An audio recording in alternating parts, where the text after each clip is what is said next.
এবার আমরা যে বিষয়টি জানবো সেটি হচ্ছে কাস্টমাইজ। দেখুন আমরা এই কাস্টমাইজ অপশনটি এর আগেও দেখিয়েছি। এই ভিউ মেনুর অধীনে আমরা যখন এখানে এই টুলবারসে আসি তখন কিন্তু নিচে কাস্টমাইজে ক্লিক করলে যে বক্সটি আমরা এখানে দেখতে পাচ্ছি সেম কিন্তু আমরা এই টুলস থেকে এই কাস্টমাইজে ক্লিক করলে ওই বক্সটিকেই আমরা দেখতে পাচ্ছি।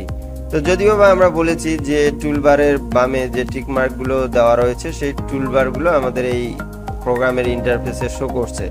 আর যদি আমরা এই টিক মার্কগুলো এভাবে তুলে দেই তাহলে কিন্তু ওই টুলস বারগুলো হারিয়ে যাবে। সো আমরা কোনো টুলবার হারিয়ে গেলে বা খুঁজে না পেলে আমরা এখান থেকে টিক মার্কের মাধ্যমে আমরা ওই টুলসগুলো আবারও ব্যবহার করতে পারবো।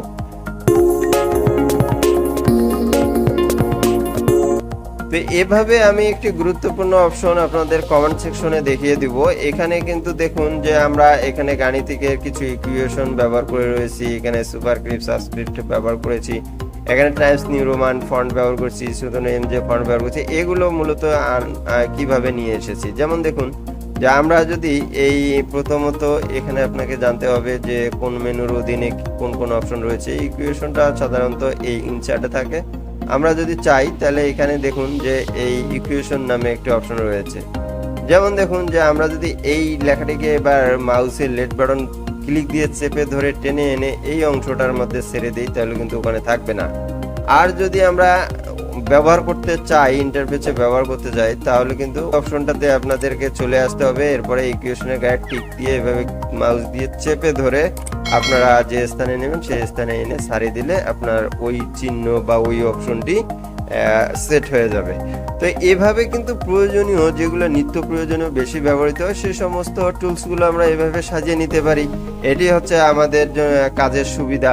তো এক্ষেত্রে সুপারস্ক্রিপ্ট যেমন ফরম্যাটের মধ্যে গেলে আমরা সুপারস্ক্রিপ্ট সাবস্ক্রিপ্ট দুটি অপশনকে আমরা দেখতে পাবো। তো এখান থেকে কিন্তু আমরা আগের মতো করে এভাবে টেনে নিয়ে এসে আমরা আরেক জায়গায় বসাতে পারবো। তো যেহেতু এখানে ডাবল হয়েছে আমি চাচ্ছি না, তাই এখান থেকে আবারও মাউস লেফট বাটন ক্লিক করে এই অংশের মধ্যে এনে ছেড়ে দেবো, তাহলে ওখানে আর থাকতেছে না। তো এভাবে আমাদের প্রয়োজনীয় এই ফন্টগুলো আমরা ব্যবহার করে থাকি। কারণ আপনারা নিচের দিকে চলে আসলে এখানে ফন্ট পাবেন। এখানে ফন্টের গায়ে যেমন সুতুনেমদের এস প্রথম অক্ষর, আপনারা যদি এভাবে সিরিয়ালটি এখন চাপ দেন তাহলে কিন্তু দেখতে পারবেন যে আপনার ওই সমস্ত ফন্টগুলো বা প্রয়োজনীয় ফন্টগুলো আপনি এখান থেকে ড্র্যাগ করে আবার ওখানে সাজিয়ে নিয়ে ব্যবহার করতে পারেন। তো এই ছিল আসলে এই কাস্টমাইজের কাজ। তো আশা করছি আপনারা ভিডিওটি দেখে সম্পূর্ণভাবে বুঝতে পেরেছেন। তো এবার যে কাজটি আমরা শিখবো সেটি হচ্ছে যে খুবই গুরুত্বপূর্ণ, কারণ আমরা আমাদের মোবাইলে বা কম্পিউটারে পাসওয়ার্ড ব্যবহার করে থাকি। আর এই এমএস ওয়ার্ডের ফাইলগুলোকে পাসওয়ার্ড ব্যবহার করার জন্য আমরা যে অপশনটি ব্যবহার করে থাকি সেটা সাধারণত এই অপশনে আসতে হবে, অর্থাৎ টুলস মেনুর অধীনেই কিন্তু এই অপশনটি থাকে। আপনারা এই অপশনে ক্লিক দিবেন, কিন্তু কিভাবে সিকিউরিটি দেবেন সেটি করার জন্য আপনারা প্রথমে ফাইল টাইপ করবেন। তো আমি সময় বাঁচানোর জন্য একটি সেভকৃত ফাইল আপনাদের সামনে তুলে ধরলাম। এভাবে আমরা যদি এই ফাইলটি আমি যদি চাই যে আমার ব্যতীত কেউ যেন এই ফাইলের লেখাগুলো দেখতে না পারে, তো সেক্ষেত্রে আমরা কিন্তু অবশ্যই এই পাসওয়ার্ড ব্যবহার করব। সেক্ষেত্রে আমরা এখানে টুলস থেকে অপশনে আসব। এই অপশন থেকে আমরা কি করব, দেখুন এখানে বেশ কিছু অপশন দেখতে পাচ্ছি। আমরা এখান থেকে সিকিউরিটির গায়ে মাউসের টিক মার্ক দেব। মাউসের মাধ্যমে টিক মার্ক দেওয়ার পরে আমরা এরকম একটি অপশন পাবো। এখানে পাসওয়ার্ড টু ওপেন লেখা রয়েছে, আমি 1 2 3 দিলাম। এরপরে মডিফাইয়ের করে আবারও একই পাসওয়ার্ড দিলাম 1 2 3।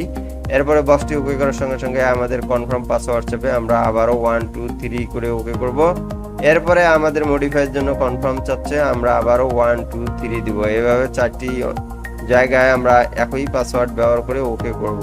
এরপরে যে কাজটি আমাদেরকে করতে হবে সেটি হচ্ছে যে এই ফাইলটিকে আমাদের সেভ দিতে হবে। তো যেহেতু এটা সেভকৃত ফাইল, সো আমরা এখানে ফাইল থেকে সেভ অ্যাজ এ চলে আসবো। এখান থেকে আমরা ডেস্কটপ মোডে নিলাম। এরপরে আমরা এখানে মানিক লেখাটি রয়েছে, আমরা এখানে নাম চাইলে পরিবর্তন করেও নিতে পারবো। যেমন আমি এখানে ফাইলটির নাম পরিবর্তন করে নিলাম, নেওয়ার পরে আমি সেভ দিলাম। এরপরে আমি এই প্রোগ্রামটাকে ক্লোজ করে দিলাম। এবার আমরা সেভকৃত অর্থাৎ পাসওয়ার্ডকৃত ওই ফাইলটি আমরা ব্যবহার করব। দেখুন ওপেনে আসার পরে আমরা এখানে এই ফাইলটিকে সিলেক্ট করে যখনই ওপেন করব তখন কিন্তু এখানে পাসওয়ার্ড চাচ্ছে। বন্ধুরা মনে রাখবেন যে যতক্ষণ পর্যন্ত আমরা সঠিক পাসওয়ার্ডটি এই জায়গায় ব্যবহার করতে পারবো না, ততক্ষণ পর্যন্ত কিন্তু আমি আর ফাইলটি ওপেন করতে পারবো না। এটি একটি খুব নিরাপদ এবং সেফটি হিসেবে একটি ডকুমেন্ট তৈরি করা যায়, যা আপনার ব্যক্তিগত ফাইল কেউ ওপেন করে দেখতেও পারবে না বা জানতেও পারবে না। তো এই বক্সে আমরা যদি 1 2 3 দিয়ে এন্টার প্রেস করি বা ওকে করি, 1 2 3 আবারও আমরা কনফার্ম করার জন্য এটিকে ওকে করি, তারপরে কিন্তু আমরা ফাইলটি ওপেন করতে পারছি। তো এবার আমরা জানিয়ে দেব কিভাবে এই পাসওয়ার্ডটি তুলে দিবেন। আপনি যদি চান যে আমি পাসওয়ার্ড ব্যবহার করব না, সেক্ষেত্রে কিন্তু অবশ্যই আপনাকে আবারও আগের টুলস থেকে ওই অপশনে চলে আসতে হবে। এখানে এসে এই যে আপনারা পাসওয়ার্ড টু ওপেন লেখাটি দেখছেন, এটিকে আপনারা মুছে ফেলবেন। এভাবে মুছে ফেলার পরে আপনারা ওকে করে দেবেন। দেওয়ার পরে 100% আপনারা কিন্তু এখানে সেভ বা সেভ অ্যাজ করবেন। তো আমি যেহেতু সেভ অ্যাজ করছিলাম, তো সেক্ষেত্রে কিন্তু সেভ অ্যাজে ক্লিক দিবেন। দেওয়ার পরে আপনারা ফাইল নামটি যা ছিল তাই সিলেক্ট করে দিয়ে সেভ দেবেন। এরপরে আপনারা যদি চান তো দেখুন ওপেন করলে কিন্তু পাসওয়ার্ড আর এই ফাইলটি চাচ্ছে না, ডাইরেক্ট ওপেন হয়ে গেল। তো আশা করছি আপনারা এই ধরনের অপশনের মাধ্যমে আপনি এতটুকু উপকৃত হতে পেরেছেন। এবার আমি যে বিষয়টি জানিয়ে দেব সেটি হচ্ছে যে দেখুন আমরা যে পেজটিতে লিখছি, কোন অংশে লিখছি, এই বর্ডারটির ভিতরেই তো লিখতে পারছি। যেমন নিচে একটি বর্ডার আছে, ডাইনে বর্ডার, বামে বর্ডার, এই বর্ডারের ভিতরে আমরা লিখতে পারছি। বাট আমরা যদি এই বর্ডারটিকে তুলে দিতে চাই বা পুনরায় ব্যবহার করতে চাই, সেটি কিভাবে করব?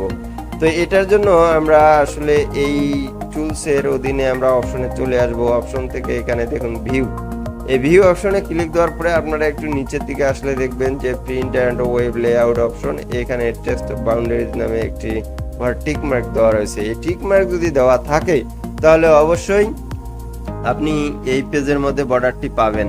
আর যদি টিক মার্কটি তুলে দিয়ে ওকে করেন তাহলে কিন্তু এই বর্ডারটি আর থাকতেছে না, একবারে পুরো পেজটা ফাঁকা। তবে দেখুন সুবিধা হচ্ছে এটাই যে আমরা সহজেই পেজের কোন অংশে থেকে কোন অংশটুকু লিখতে পারবো সেটি বুঝতে পারি। ব্যবহারের ক্ষেত্রে কিন্তু অবশ্যই টুলস থেকে এই অপশনে ক্লিক দেব। অপশন থেকে আমরা এখানে এই টেক্সট বাউন্ডারিজ এই লেখাটির গায়ে টিক মার্ক দিয়ে ঘরটি ফিল আপ করে ওকে করে দিব, তাহলে কিন্তু এই বর্ডারটি দেখতে পারবো। আর এই বর্ডারের সাহায্যে কিন্তু আমরা বুঝতে পারছি যে কার্সরে কোন জায়গা থেকে শুরু করে কোন জায়গা পর্যন্ত যায়।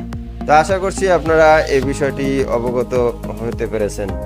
আজকের মতে এই খণ্ডটি এখানেই সমাপ্ত করা হলো। এর পরবর্তী অংশ দেখে নেবেন পরবর্তী ভিডিও।